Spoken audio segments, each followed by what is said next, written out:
नमस्कार दोस्तों, मैं हूं डॉक्टर प्रेमा चौधरी। आप सभी का अपने चैनल में स्वागत करती हूं। आज हम बात करेंगे पीसीओडी या पीसीओएस के होम्योपैथिक ट्रीटमेंट के बारे में। दोस्तों, पीसीओडी या पीसीओएस जो होता है वो एक ऐसी बीमारी है जिनमें हार्मोनल असंतुलन हो जाता है, जिसकी वजह से जो रिप्रोडक्टिव एज ग्रुप की महिलाएं हैं उनके अंडाशय में अंडाणु पूरी तरह से परिपक्व नहीं हो पाता और अपरिपक्व अंडाणु और पानी से भरी छोटी छोटी थैलियां, जिन्हें हम सिस्ट कहते हैं, वो कई संख्या में बन जाते हैं।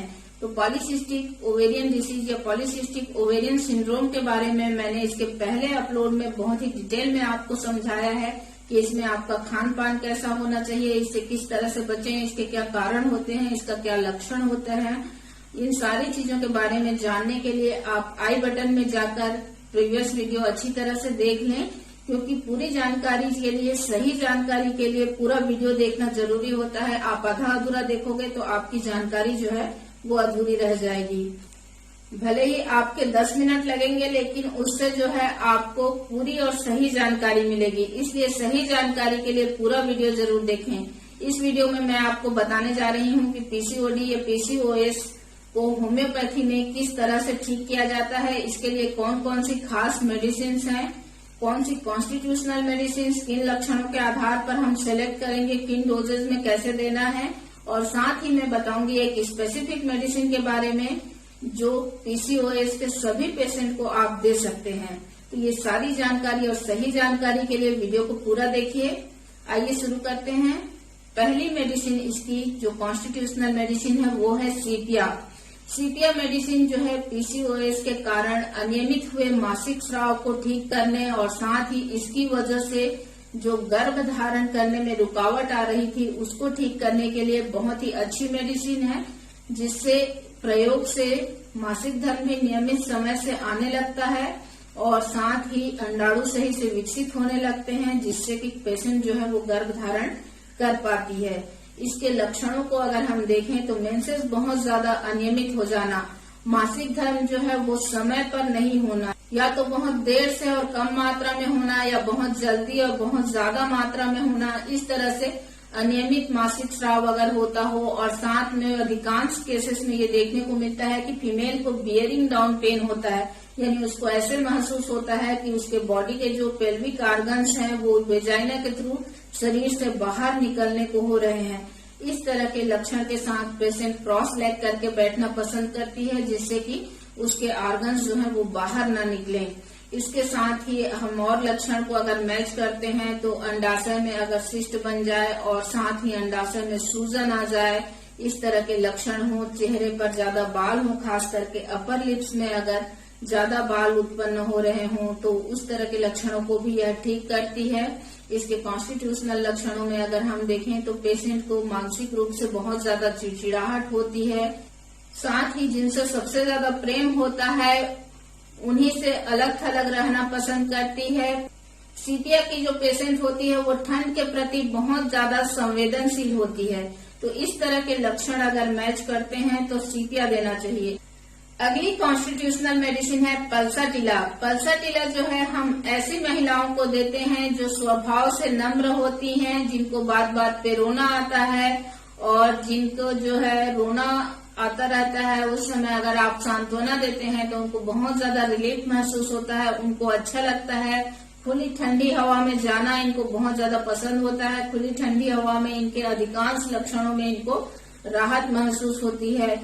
और जिनका मूड स्विंग होता रहता है, मूड जो है पल पल में बदलता रहता है, इस तरह की महिलाएं जिनमें अगर मासिक धर्म जो है वो समय से नहीं आ रहा है, यह दवा जो है खास करके पीसीओएस की वजह से लंबे समय तक मासिक धर्म के दब जाने या रुक जाने के कारण जो है ज्यादातर इस्तेमाल की जाती है। इसके प्रयोग से जो है मासिक धर्म वापस आ जाता है और नियमित हो जाता है। इसमें जो मेंसेस होता है वो बहुत कम मात्रा में, डार्क कलर का और क्लॉटेड होता है, स्कैंटी यानी बहुत ही कम मात्रा में रहता है, और साथ में चेंजेबल हो सकता है यानी बदलता रहता है। जिस तरह से इसका मूड बदलता रहता है वैसे ही इसके डिस्चार्जेस के कलर भी बदलता रहता है। इस तरह के लक्षण अगर हैं तो उसके लिए पल्साटिला बहुत कारगर मेडिसिन है। दोस्तों, मैं सभी मेडिसिन के डोज जो हैं जरूर बताऊंगी। आप वीडियो में अंत तक बने रहिएगा कि किस मेडिसिन को किस डोज में देना है। अगली मेडिसिन है नेट्रोम्यूर। नेट्रोम्यूर एक और कॉन्स्टिट्यूशनल मेडिसिन है जिसका पीसीओएस के केसेस में बहुत ही अच्छा रिजल्ट देखा गया है। नेट्रोम्यूर से बहुत सारे केसेस पीसीओएस के ठीक होते हैं। इसमें जो पीसीओएस के कारण अनियमित हुए मेंसेस के साथ साथ पीसीओएस के कारण आए बांझपन को भी ठीक करने के लिए ये बहुत ही अच्छी मेडिसिन है। नेट्रोम्यूर हम ऐसी महिलाओं को देते हैं जिनका स्वभाव जो है वो बहुत ही अंतर्मुखी तरह का होता है, यानी बहुत ही रिजर्व नेचर की होती हैं। वो किसी से जल्दी अपनी बात शेयर करना पसंद नहीं करती हैं, अकेले में रोती हैं और उनको सांत्वना देने से पल्सर के अपोजिट इनका जो प्रॉब्लम है वो और ज्यादा बढ़ जाता है। पल्सर को आप सांत्वना दो तो उसको अच्छा लगता है, नेट्रोम्यूर को अगर आप सांत्वना देते हो तो उसको बिल्कुल भी अच्छा नहीं लगता है। इस तरह के साथ अगर हम देखें फिजिकल जनरल्स को तो साल्ट जो है वो आहार में ज्यादा लेती है, नमक खाने की इच्छा पेशेंट को अधिक रहती है, वो दूसरों की तुलना में ज्यादा नमक खाती है। पेशेंट को बहुत ज्यादा गर्मी महसूस होती है, धूप सहन नहीं होती है।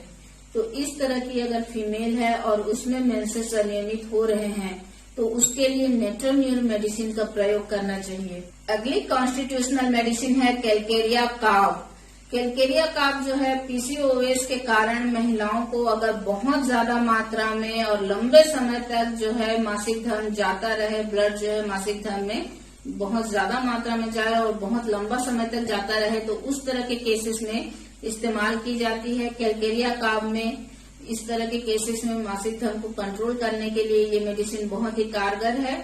और साथ ही अगर पेशेंट को पीसीओएस के कारण बहुत ज्यादा मोटापा हो तो मोटापा को भी कंट्रोल करने में ये हेल्पफुल रहती है। इस मेडिसिन के प्रयोग से पहले हमें इसके फिजिकल जनरल्स को ध्यान देना बहुत जरूरी है, जैसे सिर में बहुत ज्यादा पसीना आना, पेशेंट को जो है उबले अंडे खाने की ज्यादा इच्छा होना, इनडाइजेस्टेबल चीजें खाने की इच्छा कभी कभी रह सकती है, जैसे चाक या मिट्टी, इस तरह की चीजें खाने की इच्छा होना, ठंड के प्रति बहुत ज्यादा संवेदनशील, तो आपको उसके लिए कैलकेरिया काव मेडिसिन जो है वो चुननी चाहिए। अगली मेडिसिन है इसकी थूजा।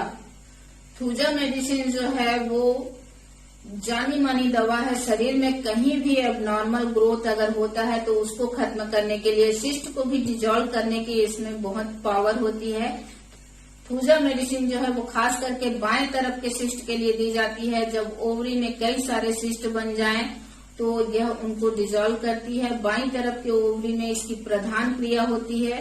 बाईं तरफ की ओवरी में अगर सिस्ट हो, ओवेराइटिस हो यानी सूजन आ गया हो, इन्फ्लामेशन हो गया हो, जिसकी वजह से हर मेंसेस में फीमेल को जो है बाईं तरफ जो इंग्वाइनल रीजन है, ओवेरियन रीजन है, उसमें बहुत ज्यादा दर्द होता हो और साथ ही पेशेंट को मेंसेस के पहले बहुत ज्यादा पसीना आता हो, तो इस तरह से हर मासिक धर्म में बाईं तरफ पेट के निचले हिस्से में दर्द होता हो और बहुत ज्यादा महीना शुरू होने से पहले पसीना आता हो, इस तरह के केस में जो है थूजा मेडिसिन देनी चाहिए। साथ ही ये हिर्सुटिज्म की बहुत अच्छी मेडिसिन है। अगर पीसीओएस के कारण चेहरे पर अनवांटेड हेयर्स ग्रोथ हो रहे हो, शरीर में बहुत ज्यादा बाल आ रहे हो, तो उसको ठीक करने के लिए भी यह मेडिसिन बहुत ही अच्छी कॉन्स्टिट्यूशनल मेडिसिन है।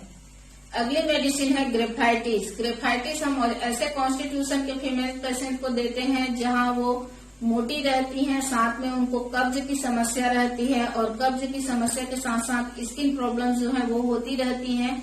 इस तरह की फीमेल्स में अगर मेंसेस बहुत लेट आते हों और बहुत कम मात्रा में फीके रंग के होते हों और साथ ही एपिगैस्ट्रिक रीजन में यानी यहाँ पर जो है पेशेंट को दर्द होता हो मेंस्ट्रुअल पीरियड के दौरान, तो इस तरह के केसेस में ग्रेफाइटिस बहुत कारगर मेडिसिन है।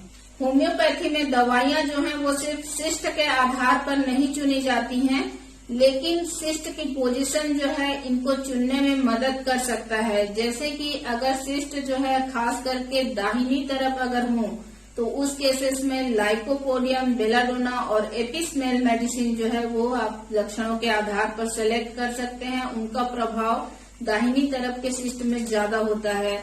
ऐसे ही अगर सिस्ट जो है वो बाईं तरफ अगर है तो थूजा ऑक्सीडेंटलिस और लेकेसिस जो है इसके लिए अच्छी मेडिसिन हो सकती है। पीसीओएस के कारण हुए मोटापे को कंट्रोल करने के लिए ग्रेफाइटिस, कैलकेरिया काव, अमोनियम काव जैसी दवाइयां इस्तेमाल की जाती हैं और पीसीओएस की वजह से आए अनचाहे बालों को कंट्रोल करने के लिए ज्यादातर जो है थूजा, सीपिया और ओलियम जेपोरिस दवा का इस्तेमाल किया जाता है। पीसीओएस की वजह से जो मुहासे ज्यादा होते हैं, उसके लिए अगर मुहासों में खुजली है तो सल्फर इनके ज्यादातर मुहासों को कवर करती है, सल्फर मेडिसिन देनी चाहिए। और अगर मुहासे ज्यादा डीप हैं और उनमें पस बनता है तो उसके लिए जो है साइलिसिया अच्छी मेडिसिन होती है। मेंस्ट्रुअल फ्लो को फिर से रीएस्टेब्लिश करने के लिए सेनिसियो, ओरियस और जो है पल्साटिला और कालीकाव वगैरह मेडिसिन इस्तेमाल की जाती है। सेनिसियो में जो है फीमेल को ऐसा फील होता है जैसे मेंसेस आने ही वाले हैं, यानी प्री मेंस्ट्रुअल लक्षण उसको उत्पन्न होते हैं। पेट में भारीपन रहता है, कमर में दर्द रहता है और मेंसेस जो है अपीयर होंगे जैसे अनुभूति होती है पर अपीयर होते नहीं हैं। इस तरह के लक्षण में जो है सेनिसियो दी जाती है। अब मैं आपको बताती हूँ कि ये कॉन्स्टिट्यूशनल मेडिसिन आप किस डोज में दोगे। मोस्टली जो है हम 200 से शुरू करते हैं। 200 से लेके 1 mg 10 mg आपको धीरे धीरे जो है पोटेंसी इंक्रीज करते जानी है। पहले 200 में आपको सप्ताह में सिर्फ एक बार देना है। इनमें से सारी मेडिसिन नहीं देनी है, जिस मेडिसिन का कॉन्स्टिट्यूशनल मैच करे उसी मेडिसिन को देना है और हफ्ते में सिर्फ एक खुराक खाना है, उससे ज्यादा नहीं देना है। अब मैं आपको बताऊंगी इसकी स्पेसिफिक मेडिसिन के बारे में। जो कॉन्स्टिट्यूशनल मेडिसिन है वो आप हफ्ते में एक बार बस देंगे और बाकी के जो दिन हैं जिसमें आप कॉन्स्टिट्यूशनल मेडिसिन नहीं दे रहे हैं उन दिनों में आपको एक स्पेसिफिक मेडिसिन हर पेशेंट को देनी है, वो है फॉलिकुलिनम। फॉलिकुलिनम मेडिसिन 3x पावर में जो है 4-4 ग्राम दिन में 3 बार आपको पेशेंट को देना है और ये लगातार 2 महीने 3 महीने तक कंटिन्यू देते रहना है और बीच बीच में आपको कॉन्स्टिट्यूशनल मेडिसिन जो है वो देनी है। तो इसमें फॉलिकुलिनम में जो होता है ओवरी के जो फॉलिकल होते हैं, ओवेरियन फॉलिकल, उन्हीं से यह मेडिसिन प्रिपेयर की जाती है और फॉलिकुलिनम देने से ओवरी नॉर्मल फंक्शनिंग करने लगती है, यानी जो है हार्मोन वगैरह का सही ढंग से निर्माण करने लगती है। अंडाणु जो है वो सही से परिपक्व होते हैं, मेंसेस जो है वो नियमित होता है। तो इस तरह से फॉलिकुलिनम मेडिसिन जो है मेंसेस को रीस्टेब्लिश करने और ओवरी के नॉर्मल फंक्शनिंग के लिए बहुत जरूरी है, जिससे कि सही ढंग से अंडाणु बने और पेशेंट जो है आगे चल के गर्भ धारण कर सके। ये था इलाज पॉलीसिस्टिक ओवेरियन सिंड्रोम का। उम्मीद है आपको यह वीडियो अच्छा लगा होगा। अगर अच्छा लगा हो तो लाइक करना, शेयर करना, सब्सक्राइब करना मत भूलना और साथ ही अपने जो वैल्यूएबल सजेशंस हैं और कुछ क्वेरीज हैं तो नीचे कमेंट बॉक्स में लिखना मत भूलिएगा। धन्यवाद। होम्योपैथी से संबंधित सभी जानकारी के लिए सब्सक्राइब बटन को दबाना ना भूलें, साथ ही बेल आइकन को प्रेस कर दीजिए जिससे आपको नोटिफिकेशन मिल सके।